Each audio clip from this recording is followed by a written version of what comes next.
In this video, I'll be showing you how to activate your Pi wallet step by step. First, open your web browser and go to the Pi wallet page. Once the page loads, you'll see the wallet option on the screen. Tap on it to continue. Next, you'll be asked to enter your 24-word recovery phrase.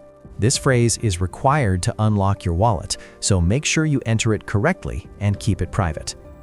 After unlocking your wallet, you may see an option that says Activate your wallet.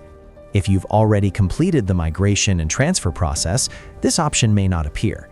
However, if your wallet is not yet active, you'll need to complete this step before you can use it.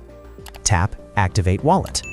Once activated, your wallet address will appear at the top of the screen. Make sure the network is set to mainnet, then proceed. After refreshing the page, you may notice a small balance, such as 0.98 Pi. This confirms that the wallet activation transaction has been successfully completed. Now your Pi wallet is active. You can send and receive Pi using this wallet. Simply copy the wallet address shown at the top and share it with others. Any Pi sent to this address will appear directly in your wallet. And that's it. If this helped you out, please subscribe. It really helps me out as well. Thanks for watching, and I'll see you in the next one.